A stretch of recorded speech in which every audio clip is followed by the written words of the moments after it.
Hi, everybody. Welcome to my homestead. Welcome to my channel. My name is Jared. If you haven't already, please make sure to subscribe. So I have two interesting articles that I want to share with you today. The first one has to do with the Brussels Belgium Temple. We now have the rendering of what it's going to look like. We've talked about this temple before, and I have a few thoughts to share with you.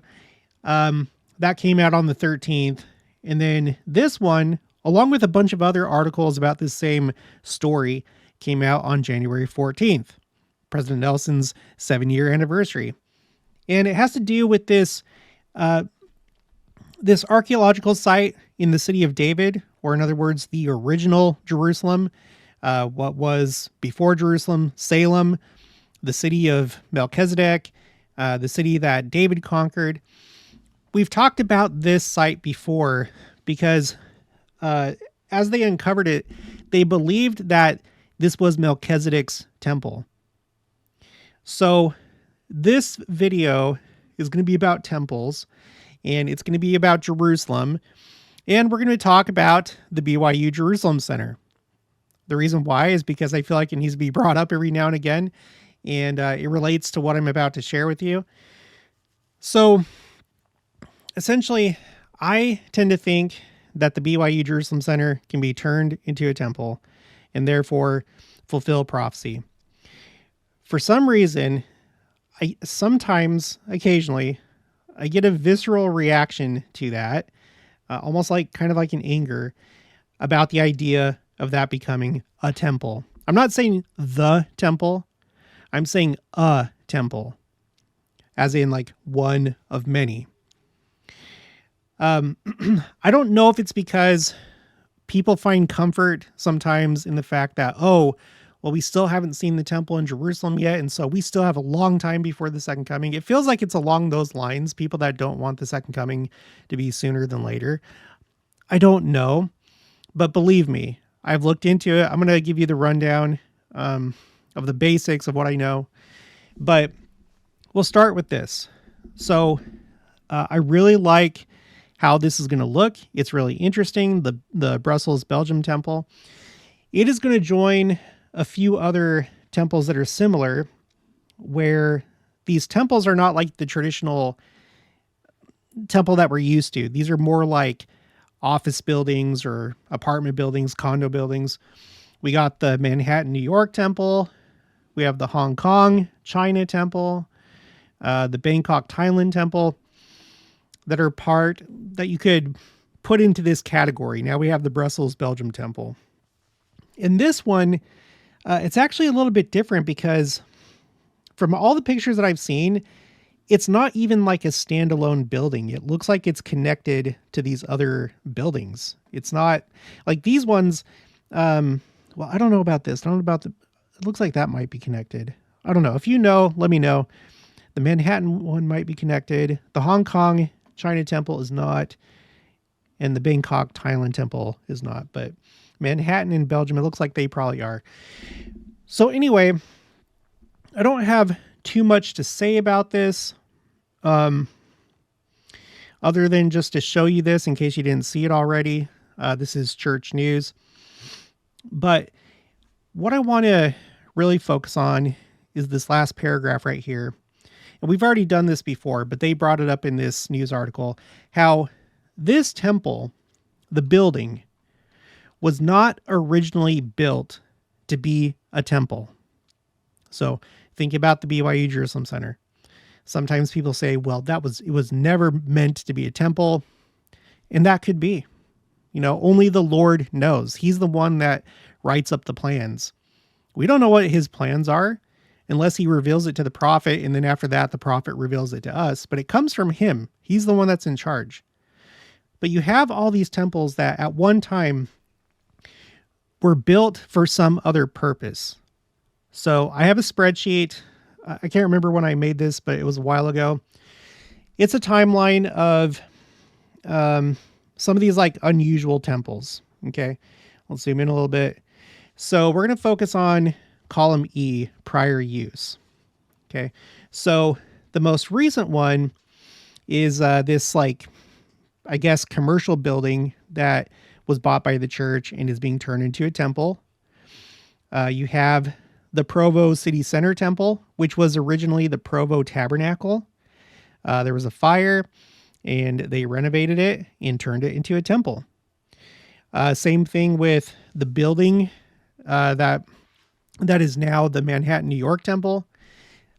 We also have the Preorvej Temple, the Preorvej Chapel in Denmark that was renovated into the Copenhagen, Denmark Temple.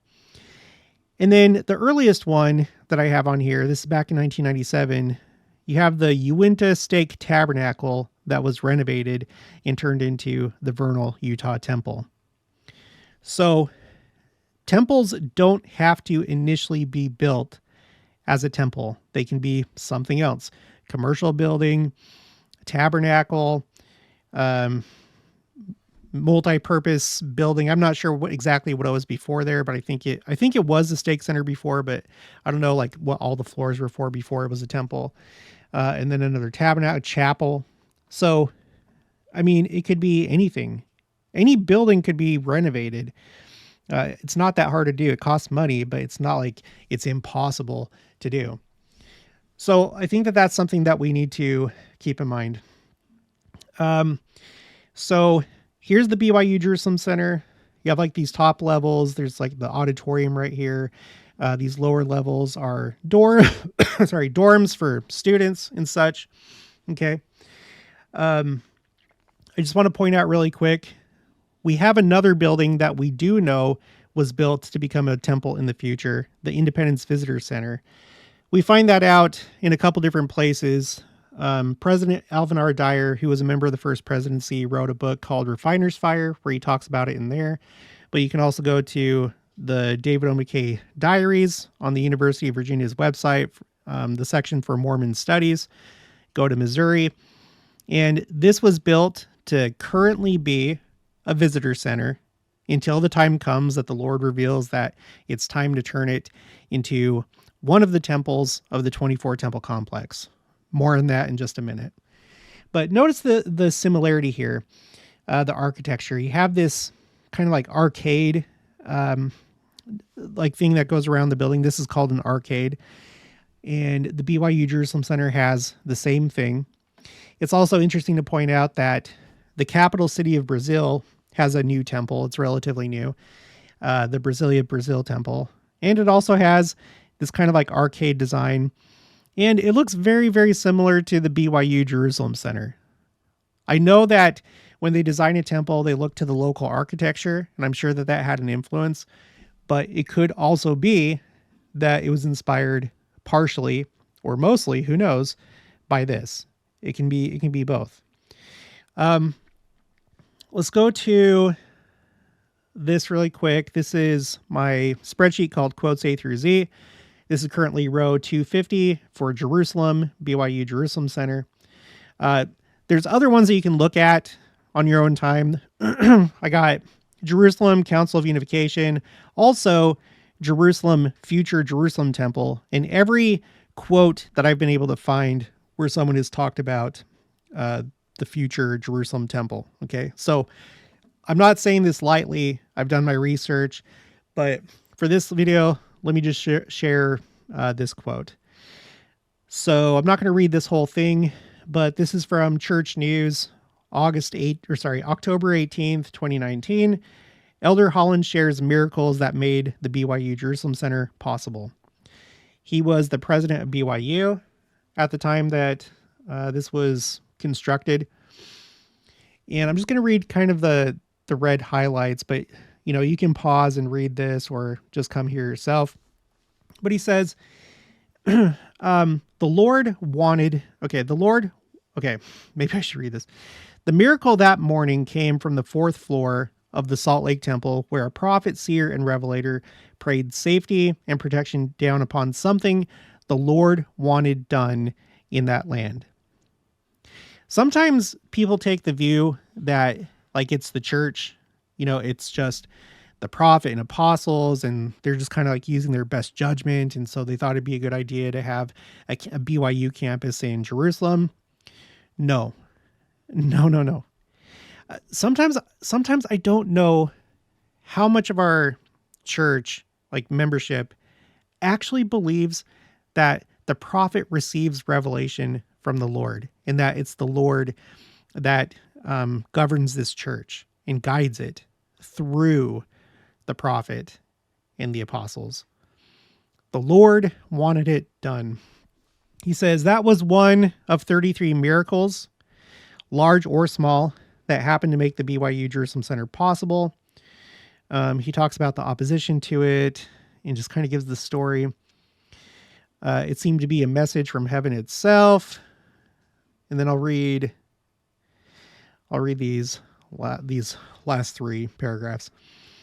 At the end of his address, Elder Holland emphasized 4 of the many lessons he learned from the miracles of the BYU Jerusalem Center.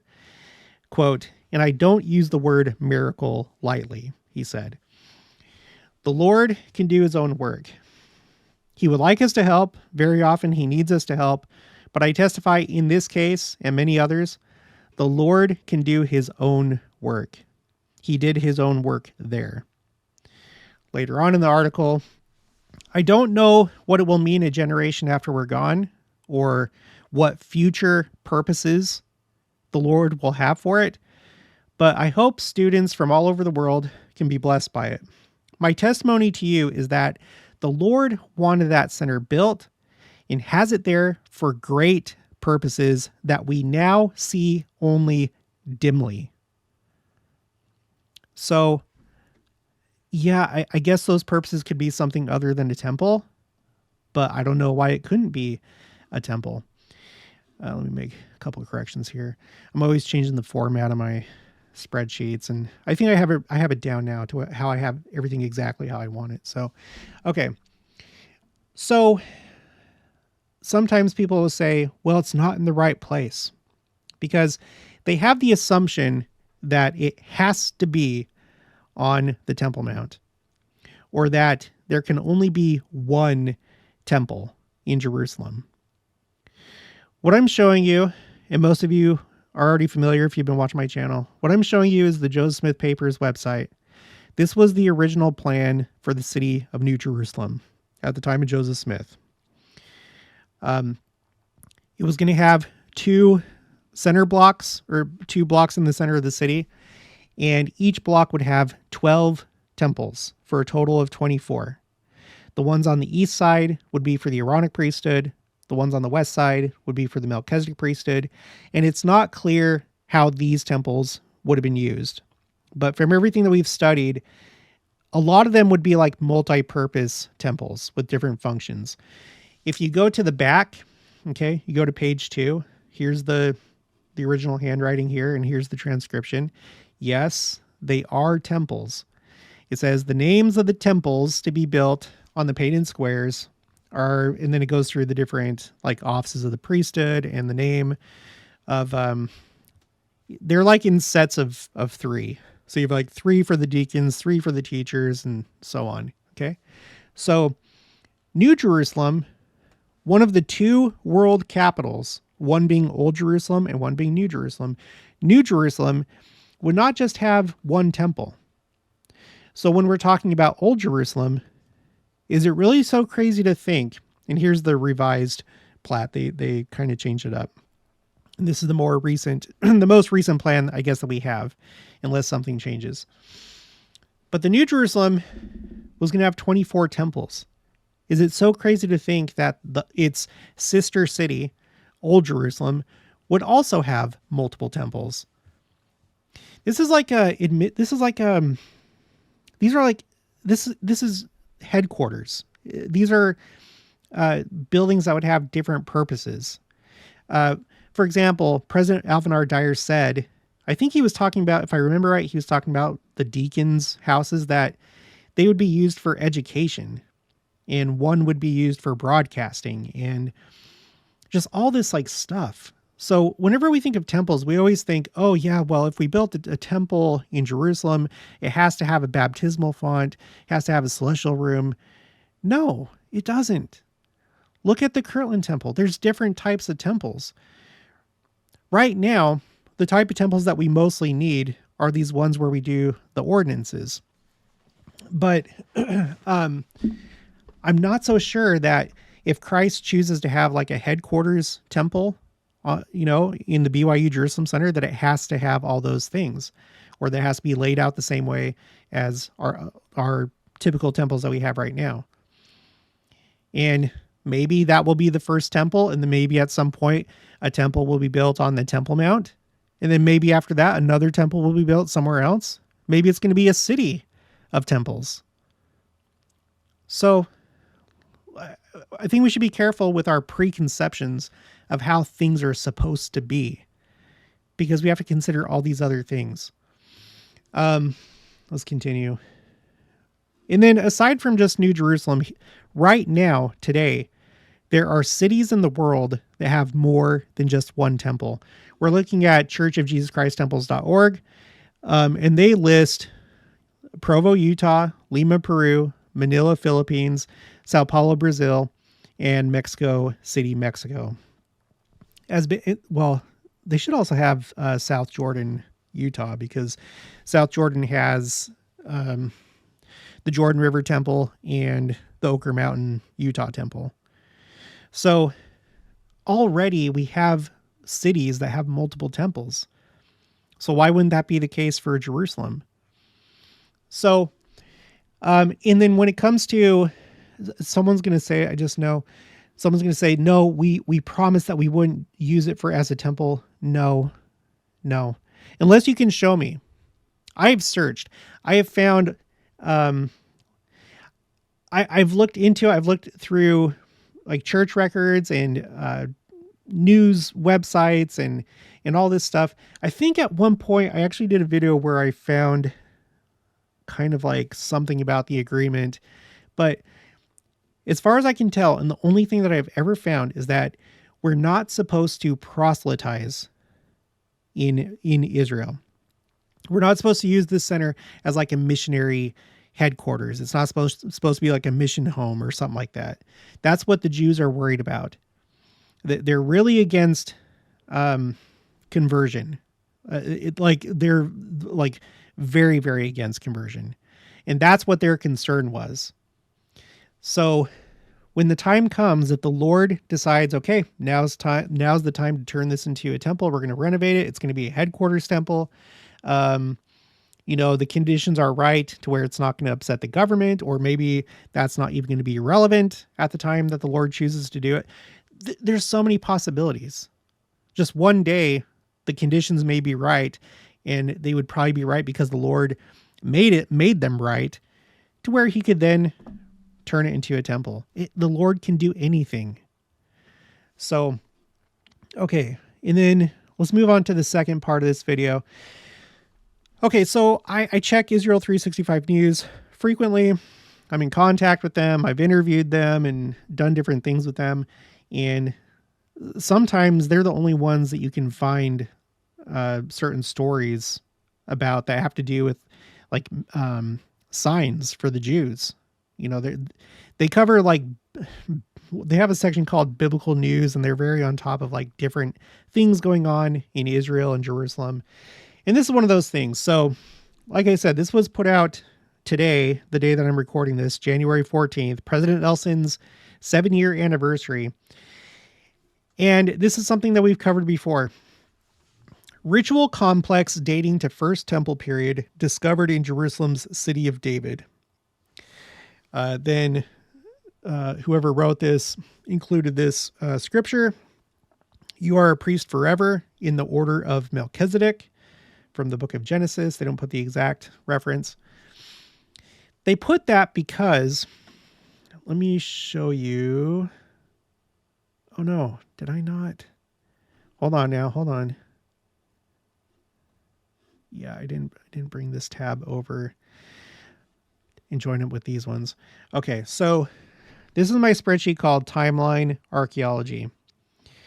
I've been trying to keep on top of like developments in Israel, like archaeological developments, because I kept coming across story after story of like these big finds, like the true pool of Siloam. They discovered it, and the plan is to like restore it. They didn't know exactly where it was. They found it by accident. There was like something having to do with somebody's plumbing, and so they came across these ruins, and then they realized, oh my gosh, this is the Pool of Siloam, which is also in the city of David, by the way. Well, so I've done videos about this before, but what we're talking about is this. At the time that I researched this, they were calling it the Maseva Temple, and Eli Shukron right here, he's like the lead archaeologist. The last that I checked on this, he was saying that he thought that this was Melchizedek's temple. The reason why, for one, is its location. So here's Jerusalem. Okay, here's the Temple Mount. And by the way, here's the BYU. Where is it? Here's the BYU Jerusalem Center right here on Mount Scopus, which is part of the same ridge as the Mount of Olives over here. Mount Scopus, Mount of Olives. Here's the Temple Mount. But the original Jerusalem, if you didn't know, the city of Salem, Melchizedek's Salem. And, right after David conquered the city from the Jebusites, this was Jerusalem right here. This like little sliver of land right here. This is it. This is what Jerusalem was. And by the way, here's the Pool of Siloam right here that they're starting to excavate at the bottom. I don't know exactly precisely where this is at, but I think it's about right here. The Melchizedek's temple. They found it like somewhere around here. Okay. So we know that that Melchizedek was here. Let's go back to this picture. I have a much longer video about this, by the way. I can't get into all the details with this thing in this video. But I'll put a link for it in the description box below. It's right here. Melchizedek's temple found in the city of David, modern day parallels. You should seriously consider watching that if you haven't already. So, but in short, it's definitely a religious structure because it has an area for doing burnt sacrifices. It also has an altar. So like you have like an altar for burnt sacrifices, but also another altar, or what they call matseva, for like in our temples, like that you kneel down at, like that type of altar. It's this right here. Let's see. Yeah, here's a picture of it. So it doesn't look like it'd be too comfortable to like rest your forearms on that. It looks a little bit sharp, but it's an altar. That's what it is. And then there's some, for us as members of the Church of Jesus Christ of Latter-day Saints, especially if you've been to the temple, this picture should probably catch your attention. We'll get back to that in just a minute. Let me read the highlights. Well, let's start with this one. One of the rooms features mysterious V-shaped markings on its floor, which archaeologists believe may have supported a ritual tripod. So the idea is that, well, maybe this was, it's like carved into the ground so deep because you have like animals and you're hanging up the animals. So it's like, so the thing that's holding them up, the tripod or whatever, would be sturdy and hold up the animals, which, I'm not so sure. I'm really not so sure. But this was clearly kind of like a temple that he thought that it was. I don't know if he still does based on the news, but at the time he thought that this was Melchizedek's temple, and I'll bet it probably is. The complex's operational period coincided with the reign of the kings of Judah, functioning until the 8th century BCE. According to excavation director Eli Shukron, the structure's abandonment likely correlates with King Hezekiah's religious reforms, which aimed to centralize worship at the Temple Mount. So, again, I don't know if he revised his theory about this being Melchizedek's temple, but we just saw on this article at the top that Israel 365 put that verse about Melchizedek. But it seems like it stopped operation around this time that it's talking about. And in the video that I did, we learned that they very carefully like buried it or covered it up, like out of respect. Like it was a respected place. They revered this place and they didn't want it to be vandalized or destroyed. So they just I guess reverently covered it up. And because of that, it's like perfectly preserved to this day. So let's think about this. We're talking about the BYU Jerusalem Center potentially being a temple. Well, it seems like this might be a temple that's lasted from the time of Melchizedek. And if not from the time of Melchizedek, from the time of, Israel being in the land. So when I went to the Kirtland Temple last year, the missionaries said, because a question is well, does the Kirtland Temple, does it have to be rededicated? Is it going to be rededicated in the future? And the missionaries that we were with, they said that its original dedication still stands. Like it's still in force. It's still a dedicated temple. And President Nelson seemed to emphasize that in his talk of the April 2024 General Conference. He really stressed the word every dedicated temple, which would include the Kirtland Temple. But anyway, I don't know. I can't say. But this coming about right now, this temple, again, it was discovered back in, where's that spreadsheet? Back in 2010. The news right now, I guess it has to do with this paper that was just published. So it's kind of like an update of their theory of what this structure is. So that's why it's making news. It came out here on the Israel Antiquities Authority publications portal. And then so that's where you can find the paper. And then on their another part of their website, they say, oh, a new study determines da da da da da. And so it's just kind of like an update. And because of that, you have all these different news outlets, the Jerusalem Post, Fox News, the Times of Israel, and then we're reading from Israel 365. They all did their stories about this. So nothing really big has happened. This has been uncovered for a while, but it's still interesting that this is happening on President Nelson's 7-year anniversary, because what if this ends up being significant when it comes to Jerusalem, the temple in Jerusalem?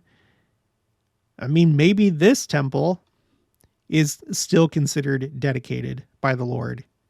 Who's to say? Who knows? Who knows? Let's see. Sorry, I'm kind of all over the place here. Okay, let's go this way. So, you can buy models of this on Etsy. I pointed that out in the last video that I did about it. But it has 8 rooms. One of the rooms was like an oil press for making oil. You have the room for making sacrifices like burnt offerings. You have the room with the matzeva, or the altar that you kneel at. And then you have the room with the mysterious V-shaped carvings in the floor. There's also, I think this is like a storage room back here. But what if this plays a part in the second coming? At some point in the millennium, I'm sure that this would be preserved. What if the church at that point, what if the church builds a temple around this to, because whenever we have sacred sites like this, the church turns it into a historical site, but what if they built a temple around this in the future? Or what if the Lord considers this his temple that he would return to in Jerusalem? Coming to his temple. Why not? Especially if this was Melchizedek's temple. Why not? So I think there's a lot of different possibilities and things that we got to consider, and not restrict the way that we think that prophecy has to play out. And just let the Lord do whatever he wants and maybe surprise us in a way that we don't expect. But anyway, that's all that I have to say for this one. So if you haven't already, please make sure to subscribe, like this video if you liked it, leave your thoughts and opinions down in the comments below. Also make sure to share it, and I'll talk to you guys later.